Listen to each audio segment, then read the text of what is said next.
Mbote na bala nyonso magazine Mama Bilanga magazine le matali agriculture pêche élevage na sarabino sans bilanga moyen to vivre ezate kasi to betaka masolo ma matali bilanga le na tenir bilanga te naza bongo na espace vert bomona kana sima nanga déjà ozo lakisa ke ndunda eza wana pondu eza wana donc vert nde makambo to mekana kosola mukie na imazali koleka na mboka na biso mambatali agriculture Ola na soko leka ndenge nini ngai elongo na bino balance Mama Bilanga tolona tobokola basunga mwana eskaka avato bana masolo na biso lelo kasitola na message moko très important oyo papa simo kimba okianganya pesa kikuna na nkamba Nouvelle Jérusalem na mayema tali tolo na peto bokola oyo Mama Bilanga lobelaka tango nyonso tulanda na message oyo ya eskaka kuna na nkamba Nouvelle Jérusalem Mama Bilanga tolona tobokola basunga mwana eskaka biso ba jeune tomi pesa nde na misala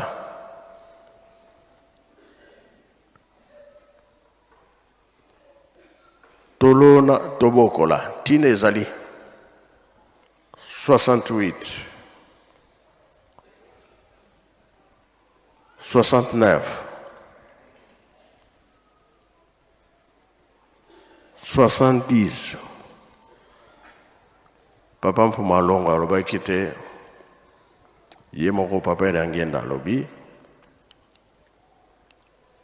linyoko oyo toliaka tobanda kosombela ngo talo mingi shere ekozala shere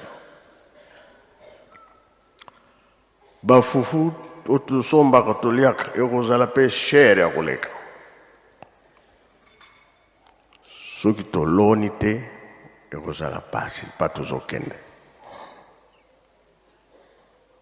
biso likambo oyo papa alobi ndenge nini manioka ekoma shere fufu mpe ezala shere mpe nzambe moto amonaka oyo eza koya liboso alakaki biso makasi na biloko ya kolia tolona tobokola nyonso tosalaka ekokoma shere lelo toza komona yango ekitaka kaka te emataka nango kaka ntango nyonso oyo tomoni ke crise pasi ekoteli biso yango tozoteya mingi tolona tobokela Mama Bilanga tolona tobokola basunga mwana eskaka Et voilà, on a beau dire un message à SKK, papa Simo Kimba Okiangani. Kuna na nkamba Nouvelle Jérusalem ndenga beti sete na maimata tolo na peto boko la kasne na esa kino kile masolo tozo beta masolo ma yo mazali koleka na mboka na biso matali agriculture pêche élevage na sabi Mama Bilanga za 4x4 na kitaka partout et on se robenga na ko ya kuna saka musa kitoko ndenge tokana na tata Nzambe kasi na kitaki kuna na kingabwa kota ba jeune garçon donc ba jeune ba osa ba nance ou ba kangela ba kangela ba mbisi na mai so tali jeune garçon andimi na asa ba nance na boyo esa kulu na boyo esa ba lwengeza nga tina mais asa musala to na no descente wana elekana kindingi nini ngai elongo na ba cameraman na équipe na makasi Love News des matchs qui parlait Charlie Vita pesa qui wana kaka pona kaka ko coordonner makambango eleka kitoko bota descente ngi eleka kikuna na kingabwa. Et voilà, dans le cadre de la recherche, nous avons partout pour nous information sur l'agriculture, pêche et élevage. Et bon, nous avons tout à Simbezanini. Nous avons des détails dans le mais nous avons sans développement, nous avons trop. Ce qui mbisi azana été tolia bilona na biso ndengeni donc mbisi aza important na mboka na biso babi eloko basalela yango eza mpona mbisi pesa ba détail na vraiment te papa oyo aza mie placé mpona yango oyo moko asala eloko oyo na opesa mpe kombo na yango te ye moko apesa osi ba détail eza nini basalelaka yango nini olanda na ndenge nini tosola ngai elongo na bapapa baosala mosala oyo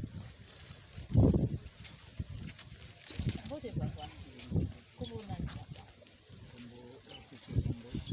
Après ya fils ebisa biso tomoni osala etoko obumbi yango nanu to eza nini mo mapesa biso badetail na eloko ozosala oyo eza nini? Ce que je suis en train de faire, naosala etoko te, naosala oyo babengi yango na français le nance. C'est pour but d'attraper les poissons. Eza moko ya art ya métier ya bapêcheur. Ici il y a aussi des artistes bayebi yango eza moleke. Tosalaka yango mpona kotia na mai, tosalela yango pêche kokanga bambisi. Donc yango nde mutu omonaka wi bambisi presque mingi omona etambolaka ya vivant.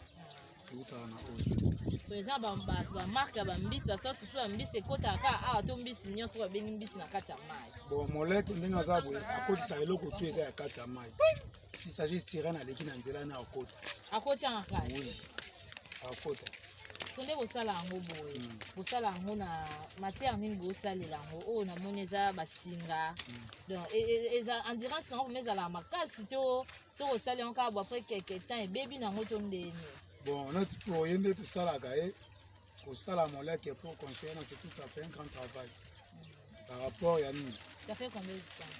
Bon faut dire par rapport ya baton ezwaka baton moko courte mais si je dis un grand temps par rapport ya bon bamisala misusu otaservi parce que osenga oyo oluki oyo liane oluki oyo mbanzi oyo osisi otonga après ça oluki oyo tobengaka mango.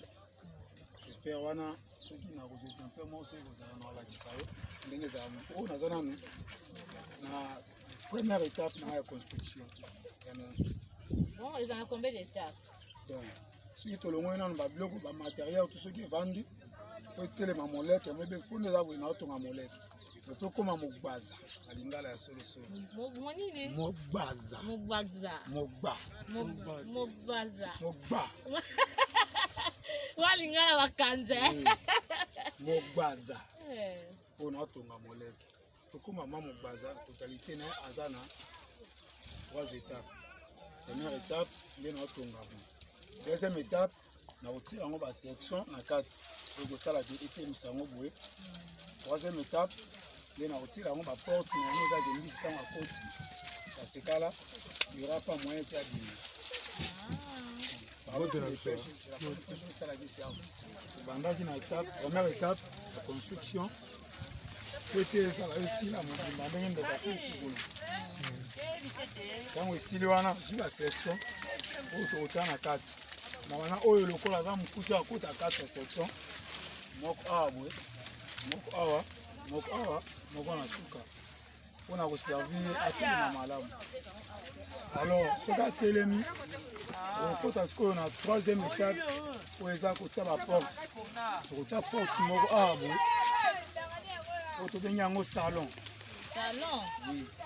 Ntango mbisi akoti abia nakota nanu koto mpe na chambre ndenge oyo akoti na chambre akota koto oyo moya bima eza te so akoti akoyebima ntango akomi awa boye moya bima eza te akomosaka na kaka na kati ya oyo koya ngoli kaka koto tokangaka ye ofungola kaka koto oyo osopi mbisi silisi kosopa mbisi ozongisi ye na mai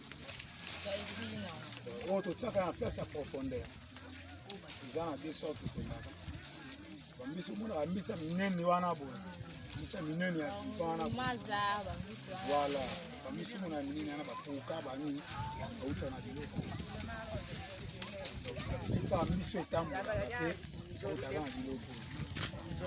So mosala kitoko bosala nayebi ya mosala mpe apasi kosalasa boye eza nayebi te ndenge bosala bariske nango ezalaka nini na nde bosala boye eske ape bariske moko boye ndenge wana kobeta siko moke na bon c'est comme tout travail nde tolobaka il n'y a pas la vie sans sacrifice.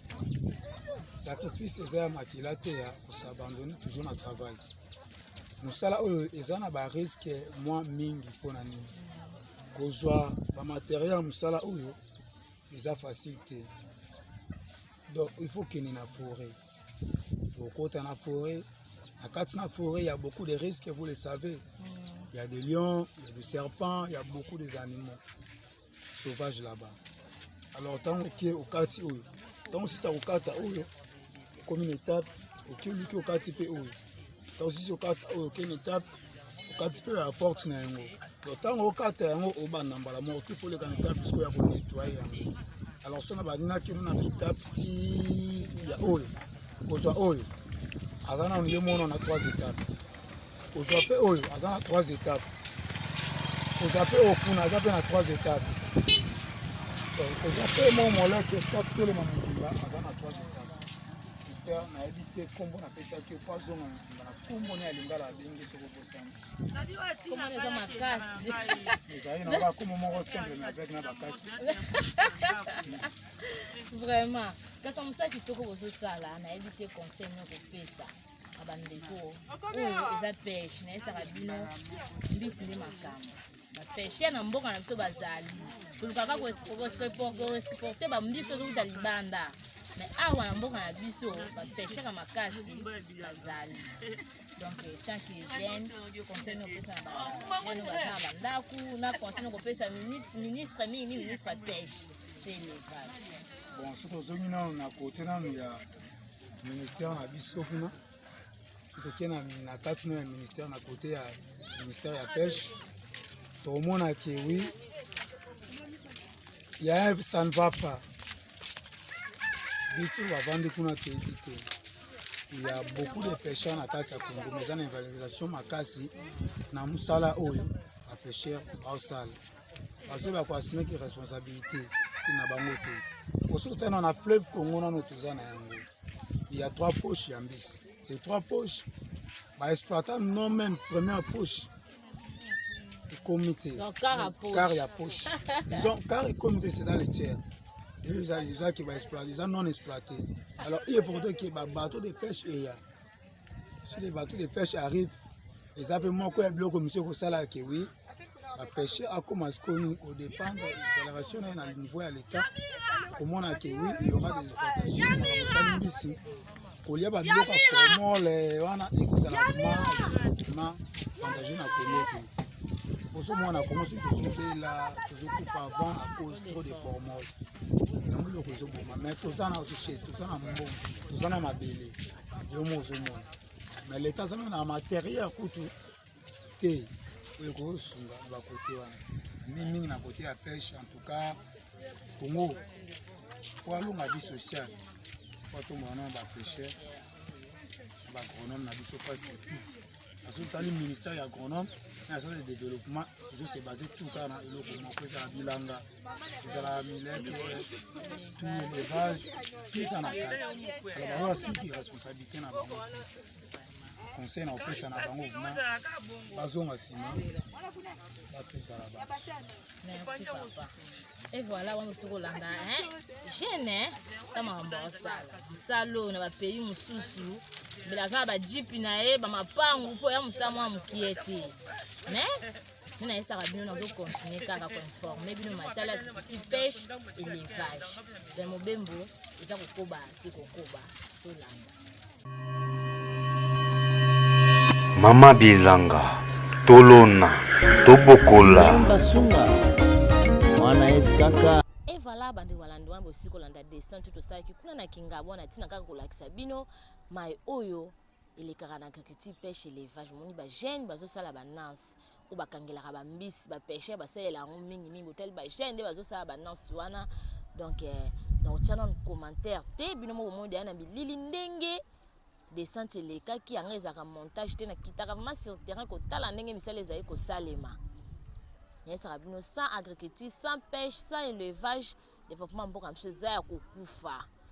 Mais bota no ba jeune botali bino mo ba jeune de bazo sala musala comme il faut ba bona ba ko sala kuluna ba loengeza ngatina ba sala ba nance. Na ba konza mboka ba ta ko tia vraiment maboko bango wana. Mais to akokoba siko koba masolo na biso totala susu kuna na Kasai. Ndenge ba pêcher ba leli mikolo ba kufi nzala. Po bambisi nyonso bazokufa dans les vides. Ba makambo eleki kuna na otana no commentaire te bimo botana na image ndenge kuna na Kasai ndenge eleka mais ba konza mboka pe bakitaki kotala ndenge elekelaki mai échanger couleur to ebite nini ça que mai wana échanger couleur donc tolanda nanu image ngai na bino après tokotia commentaire na sima. C'est depuis le mercredi soir que les habitants du village Mundaï et Bendela ont vu l'eau de la rivière Kassai devenir rougeâtre après une probable pollution annoncée depuis l'Angola. Voilà qui justifie la descente d'une délégation de l'Assemblée provinciale du Kwilu pour voir des visu la situation. Sur terrain, le président intérimaire de cet organe délibérant a reçu des explications de la population riveraine qu'il a invité à respecter les mesures prises par le gouvernement provincial. Yoki Mukedi. Ozolanda donc bakontinue Kinshasa bapesi mitindo gouverneur ya province pa alobi mutu amekate bosalela yango oyo komona eza liseliki asaleli yango oyo koya na nsima na ye etali boloba oyo tolobaki te. Certains habitants ont dénoncé la violation des dites mesures par les pêcheurs. Pas plus tard que dans 2 minutes, des poissons saisis ont été rejetés dans l'eau par les services de sécurité.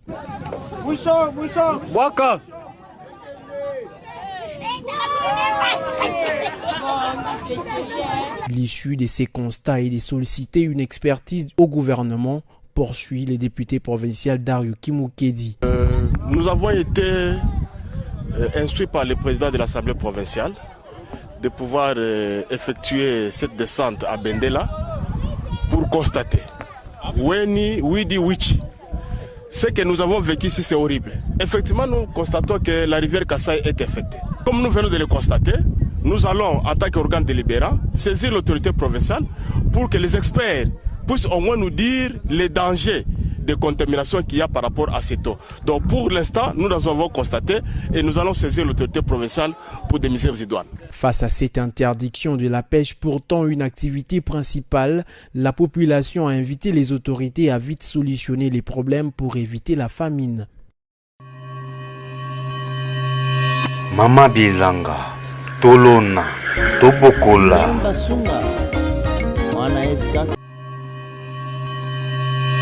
Mama Bilanga, Tolona, Tobokola. Voilà, bandeko balando mosiko landa kuna na Kassai, makamosiko leka kuna na Kassai.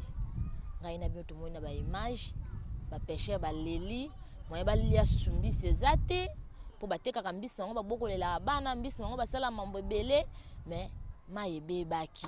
Mbisi azokufa dans le vide. Moye kolia mbisi wana ezate. Les mots bomoni na ba image, bomoni vraiment ba image ba konja mboka, ba dossier bo faut meka vraiment ko revoir bien pour population na bino ba souffrir te. Population baza maboko na bino. Mamba boza kitoko te. To akokoba se kokoba na masolo na biso. Na esa ka bino awa na mboka na biso agriculture ezo salema comme il faut ba konja mboka nde na yebite so boye ba kana bino makambo yango soki bobeta kana bino karae na musika te. Na maluku na plateau de bateke. On a vu province de Kinshasa na maluku bota la production ya madesu ndenge zo salema.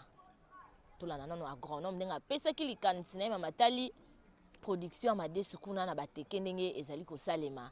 Ngana bino tolanda nano avi agronome ndenge alobelaki mambo etali madesu tolanda. Nga kombo nga agronome Roger Lutonadio. Naza agronome nasala natana classe nanga pour na agronomie. Bon, nakoloba tokopesa nini rôle soit importance ba culture nyonso na Congo, mais plus particulièrement oyo eza liboso nanga oyo ya haricot. Madesu na lingala na français haricot. Culture oyo na RDC eza très simple parce que toloni yango na mois de juin, lelo na août madesu ikomeli yango eteli. Et tout sali effort moko te ke o esa da soki nini l'essentiel kaka ke tolonaki basarcle de yango lelo oyo to ekomi lelo consommable.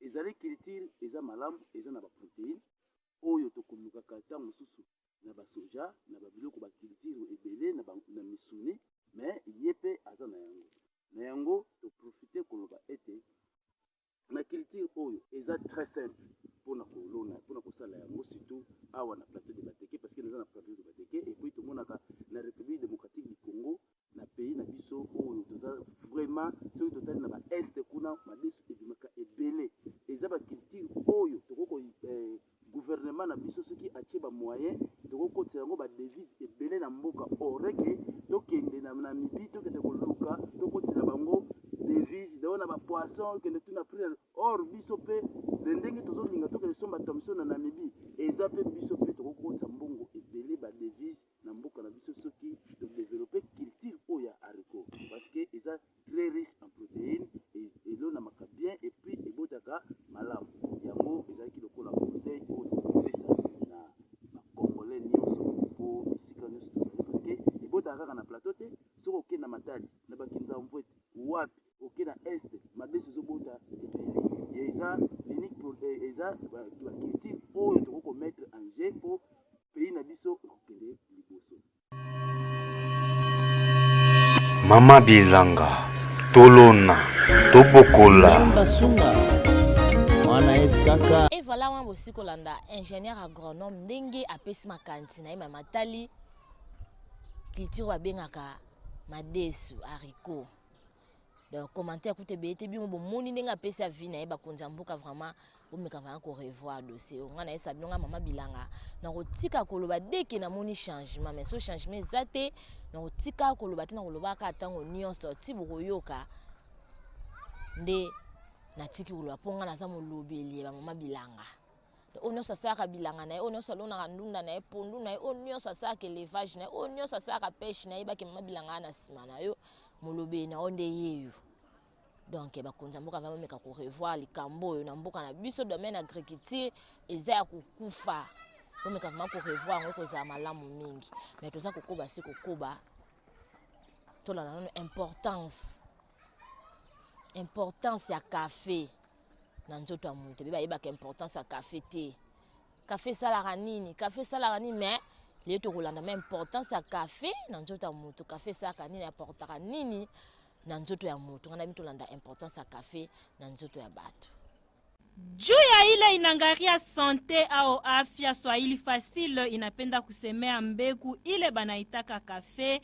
Kafe ni produit ile banakunwaka ikiwa bakubwa wala bajeune. Mujue ke kunwa kafe iko muzuri juu ya kureduire risque ya kupata diabete. Selon étude ya bachercheur américain, iko ya lazima kwa mutu akunwake 3 tasi ya kafe par jour juu ya kudiminue risque ya kupata magonjwa ya diabete.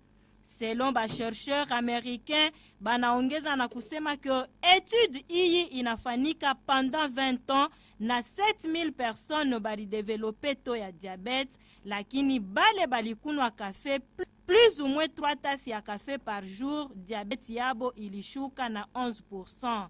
Ni kweli kunwa kafe na kufanya exercice physique iko ya lazima sana kumwili ya mutu juu ya kudiminue diabete. Lakini iko dekonseye kupatia mtoto kidogo kafe juu inapunguzaka damu. Mujue tena ke paka vile banasemaka mukifaransa tout excès nuit, tasi ile banasema ni tasi ya kidogo. Juu uku kuinchi yetu ya Kongo tunakonstataka ke mutu anakunwaka kafe paka mukikopo ya kabambi. Ile kama uko nakunwa kila siku inauwaka macho. Nazani munasikia. Ni kweli. Mama Bilanga tolona tobokola Et voilà toza kokoba se kokoba botika ngana souhaiter joyeux anniversaire na bébé wa kitoko wa botama lelo balobi bébé Feliciana mwana mama Nick na papa Dukala balandi minene magazine Mama Bilanga na esaka bino sa bilanga maito vivre zate babi lelo tabandin taba ngombe nde ngombe so uliaka ngombe kena tabla ngombe so uliaka ntaba kende kuna po kuna eza ko yinda lelo tolanda na nu page rose.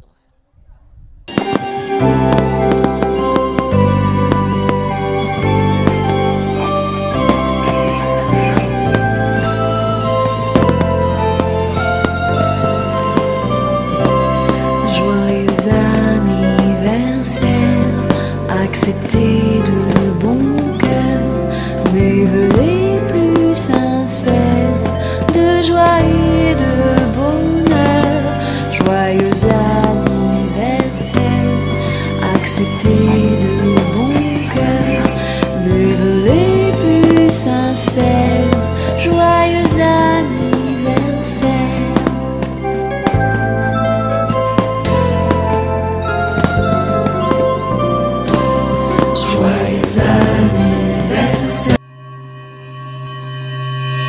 Mama Bilanga Tolona Tobokola Sunga Mwana Eskaka.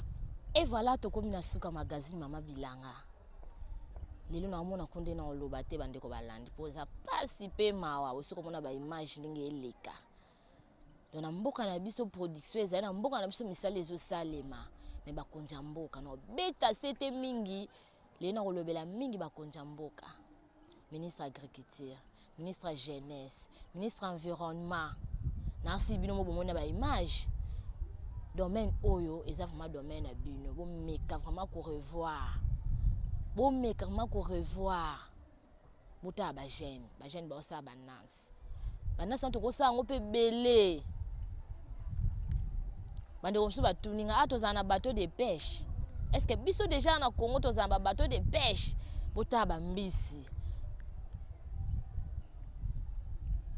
Phénomène esalemi kuna na Kasai bomoni ba mbisi nde bakufi da levi bakangi bango kutu tune bango bazo kufa da levi bomoni ba mbisi nde bakufa bakonja mboka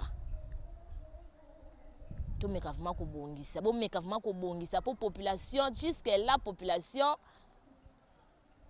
tozonyo kwa makaka mbisi ezebele na mboka na biso ba mai kutu ko loba te mai ba mbisi ezebele tokoza ba mbisi. Ba jeune bana volontaire sa misala. Ministre jeunesse na ebike o sa musana e papa. Na kitaka koza limité te. Ba place sengo kita. Na Mama Bilanga na kenda ka partout na zo mona ba jeune ndenge baza ko se donner na misala. Na financement ezate soutien moko ezate ota ba mbala mba osa ba nance moi mobali jeune garçon osa nance na ye aboke sa ba loenge zanga tina na cadre ka lokuma mboka na biso bata ko tia vraiment maboko bangwa na ministre agriculture na bien que papa Bilanga na yebi déjà ki ne na lobaki osa musana yo mais oya malamu ya ba landaka ya mabe ya ba bwakaka. Mais quand on a vraiment côté la dossier wana est-ce que exemple la partie ba place musuto okende ba bi ba yebi ministre té na ba mona été oui na yebi ke mukumba oyo zana ngoyo zo na charge ya Congo pas gritime te simbi mboka na yebi ke na journée moko okokisa kotambusa ba place kotambola ba place nyonso té mais faut omeka ko kipete ke otenga koto na kendaka te mutu azosala ndunda na ye na coin aza na agriculture oyo azosala ndunda ne na kati kuna ana agriculture bota na banzela eza mabe production ezosala mama luku ya musika te mais ne bambule ebanda boye po obimisa marchandise ye moko oyoka passe pe mawa ota ba commerçante ba agriculteur ndenge ba souffrir na banzela wana ministre excellence na yebi ko osala musana yo. Mais qui t'a vraiment sur terrain, autant la population n'a vraiment pas souffrir. La vie autant moi c'était ma vidéo. Maman Bilanga na kita sur terrain lelo, na kiti na sur terrain te. Mais bon mona ba image, na kita vraiment sur terrain, ko la kisabino ndenge misale zaye ko sale, mais ngeza la montage te. Ministre environnement. Kasai, wana vraiment dossier na yo. Kasai ya wana, bo meka vraiment ko revoir dossier wana ekozala biage. Magazine abino yango bakonza mboka botango yango maboko po Bilanga développement efandi nde awa so pe omoni ke ozana message ya kopesa matali agriculture pêche élevage contacter biso partout bokoza bomona 4x4 tokendaka tokopesa bino information comme il faut toko informer bato na information kopesa biso d'abord meka vraiment ko revoir dossier agriculture pêche élevage na mboka so bakonja mboka que ça bien makasi otika na pesa merci bande ko nyonso bazwaka temps ko landa Mama Bilanga kozwaka temps ko komela ngozwaka temps ko benga ngai na peso merci mingi na ba encouragement na bino na ba appel na bino ya mutu ezo sala ke musala toujours nena esa bino musapi mo sokola ke longité kende liboso donc ba encouragement na bino on ezo tindika ngai na kende kaka na ba nyonso basunga Mama Bilanga. Botika pena pesa merci na équipe na mobimba sur Vinjuzi les images qui parlaient Charlie Vita konate na mondele atika ngate partout nazaka bazalaka pene pene na ngai na isaka bino na paradis to saka misami bale yo sani agriculture na élevage nga déjà na pona o ngai. Au revoir.